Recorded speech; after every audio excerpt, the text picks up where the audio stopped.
We're all biochemically unique, but there are rules you and I both know scientifically that if we violate them, our energy drops. If we align, and we're gonna have disease, if we align with them, high energy.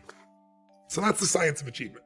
Get there quicker. How do you do it? One, obsess about what you want, right? Focus on it continuously. Have so much emotion about it that you take massive action. Keep changing your approach. Model somebody really great.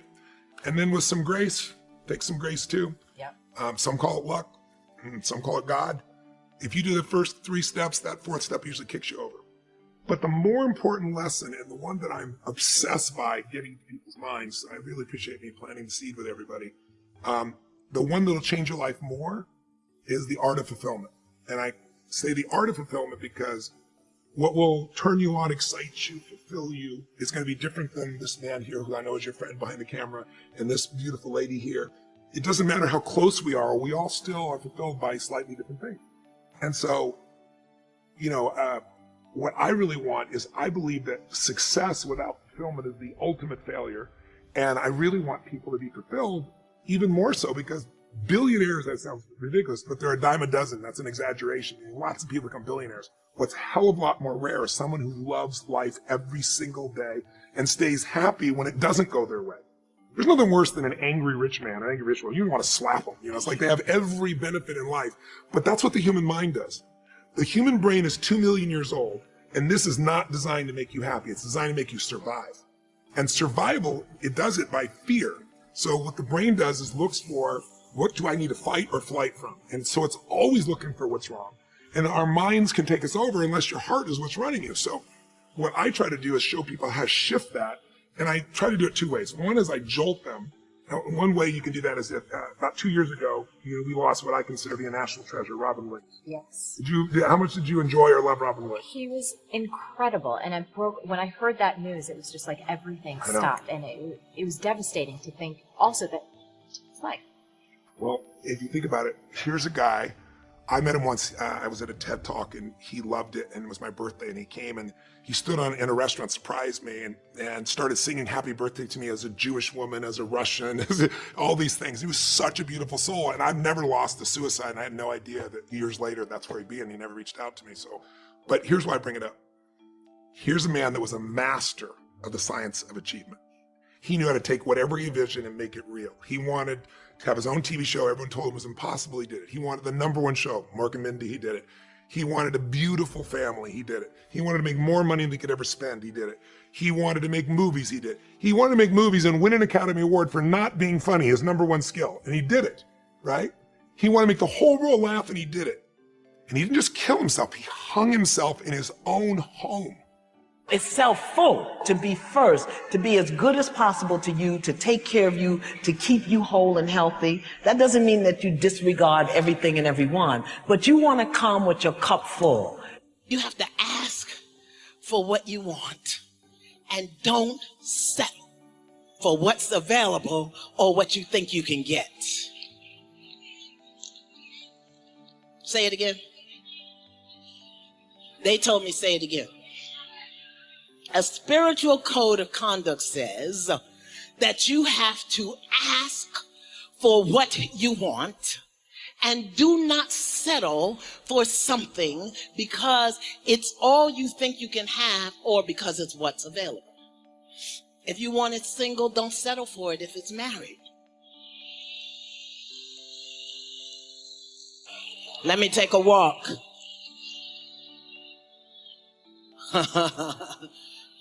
If you want it easy, don't make it hard. And if you want it hard, then you got to work with it if it's not.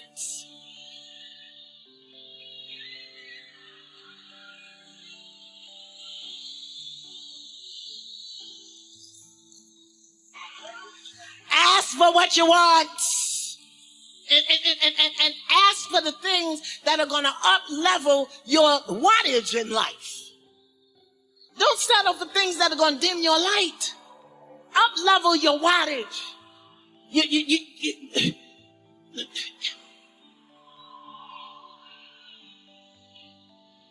Sometimes our light be blinding us. Your light is so brilliant, it blinds you. The reflection of it shining back in your eye. And so you get confused. and you be holding on to things that do not reflect your own brilliance. Did you hear what I said? That your light, your gift, your talent, your truth can be so brilliant that it blinds you. And you end up reaching out for, holding on to, taking on, taking care of, housing, feeding, clothing, lending money to stuff that only dims your light. That has happened so many times when a video you think is going to hit and it doesn't. And then there's a video you're like, that's never going to hit. And it does. And that's where I've reconciled my self-doubt, is recognizing that I don't always know what's going to work. And that's a beautiful thing. And that I've been feeling this often, that I've got to where I want in life, just not in the way I imagined it. And that's the beauty of giving up that control and feeling slightly liberated. So I'll give an example of what I mean by that. I'm always working strategically, effectively, and impactfully in the best ways I can. But sometimes the place where I put my most energy does the worst. And sometimes something that I tried on the side like blows up, and it's incredible. And that's where I've reconciled myself down, recognizing if I'm putting my best foot forward and I'm working strategically and effectively, the things that are going to work will work. And it may not be the things I expect.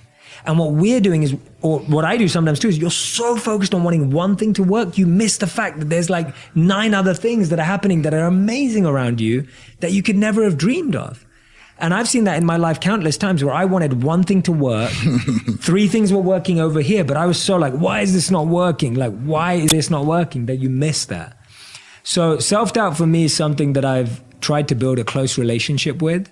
And I get it all the time. I still get it before a post, before a video, before anything. I mean, I was just I'm working on my book right now. I just launched a podcast.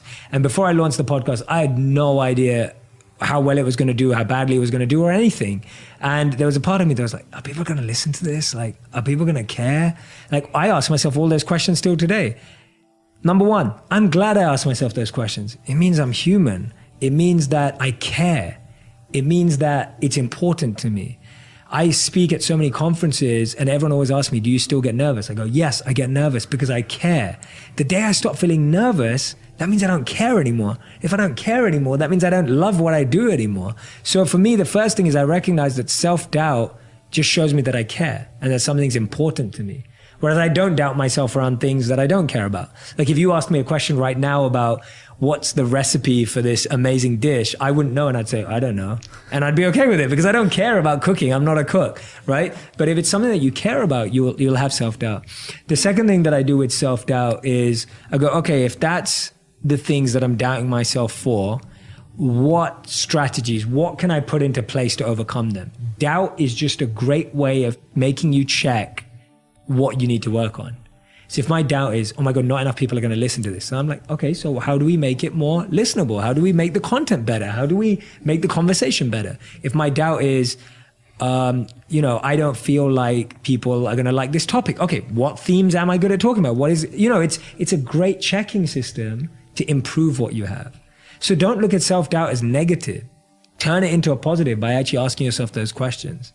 Right? So build a relationship with self-doubt because it's never going to go away. Right. Don't avoid it. Don't avoid That's it. The worst Definitely thing. don't avoid it. It's never going to go away. So if it's never going to go away, build a happy, positive relationship with it. So my positive relationship with it is you're showing me what I need to focus on to feel less of that. And most of us feel self-doubt because we're not researching, we're not building knowledge, we're not building expertise. And I think that's the biggest thing for me is when I feel self-doubt, it's because I'll give a perfect example. When I was thinking about doing a podcast and you're doing interviews, you don't just become an interviewer. You have to watch interviews. You have to absorb good interviewers. You can't just be an interviewee. You have to watch good interviewees. And so for me, a lot of us start something and we feel self-doubt because we've never learned that skill or we've never observed that skill. So my focus is if I want to be a good interviewer, I need to watch good interviewers. If you want to be a good stage performer, watch good stage performers. If you want to be a good monk, watch good monks, right? You don't become something good without seeing it. So self-doubt comes because you haven't upskilled. And the great thing today is you can do an online course. You can upskill from here. You can upskill from there. You can just listen to this podcast and watch you guys who've done it for such a long period of time. Seeing someone who's done something consistently, that's the best way of getting good at something. And then your self-doubt will disappear. So self-doubt can only be cut by the sword of knowledge. It can only be cut by the sword of upskilling. So that's where it starts. I kind of grew up in that space that is dangerous because it's like a slow asphyxiation, right? I grew up what I'd call like middle class, but probably the lower side of middle class too. So I think I've told you this, I think there's an advantage sometimes to growing up rich because you got connections and you see the right behaviors modeled maybe. When you're poor, a lot of my buddies that are successful now that were poor, they knew what they didn't want. They were fighting, they learned to struggle. They grew up sooner, right? They couldn't make excuses. They had to learn to be self-resilient. The middle's difficult because good's the enemy of great, right? And so it wasn't horrible. It wasn't like there wasn't food on the table. It wasn't like I didn't get a present on my birthday, right? So you kind of start to think that's what life is. No one in my family ever talked about dreaming or winning or being wealthy. Same time, we weren't really running from something either. So there was no stimulus. The stimulus when you're poor is to get out of there. The stimulus when you're rich is to replicate it. There was no stimulus from where I'm from. And so probably the rarest background when you meet somebody that's successful is the middle. It's actually the rarest that you meet somebody, they're from the middle. And so a lot of your listeners come from that place because most people are in the middle, right? And so I'm sort of, I think, an example of some of the things maybe you would need to do to get out of that space to move from good to some form of greatness in your life. Yeah. It's comfort, right? That word comfort can be a killer, right? And so that's exactly why I wanted you to point that out, is because so many of us do come from that, and also we're maybe existing in it right now. So true. And how important is it to stretch ourselves and to really kind of get comfortable with discomfort? You need to do that. Malcolm X is a guy that I've read a lot about, and Malcolm X, my favorite quote of Malcolm X is that which you do not hate, you will eventually tolerate. And so there has to be this point in your life where what you want is so much greater than where you are. You're in such discomfort. In other words, the gap between what you're dreaming of, what you're destined to do, what you're capable of, you're aware of it compared to where you are. That tension between the two has a pull power to it, right? And so it's important all the time that wherever you are in life, that you're chasing that next version of you. There's this thing I'm just unbelievably passionate about. That is that I have this theory that I've told you this before, but that I think that at the end of your life, there's this place you come to. And I'm a Christian, so I think at the end of my life, I want the Lord to go, hey, well done, good and faithful servant. It doesn't matter what your faith is. You probably are aware there's history being made or an accounting. But I also think he's going to go, hey, by the way, this is who you could have been. I think he introduces you to the person you are capable of becoming. I really believe that at the end of your life, you're going to get introduced to the person you could have been, you were destined to be, that he made you to be. And so I'm chasing that dude. Every day I'm chasing that dude. That's the pull power for me. Every decision I make, the things I go through in my life, whether I'm going to go to the gym, whether I'm going to make a phone call, how I'm going to eat, does it get me closer to that guy? Because I think the best end of a life is well done by the Lord, and you're identical twins with that person. The bad end of a life would be, I meet this man I could have been, and we're total strangers. I mean, we're just complete opposites. I know nothing about this guy. There's no familiarity at all. And it means that I went down these easy roads. I took the comfortable road. The comfortable road will never lead you to the person you are destined to be, ever in your life. And so I don't know if you don't become obsessed with chasing that person, you end up never meeting him.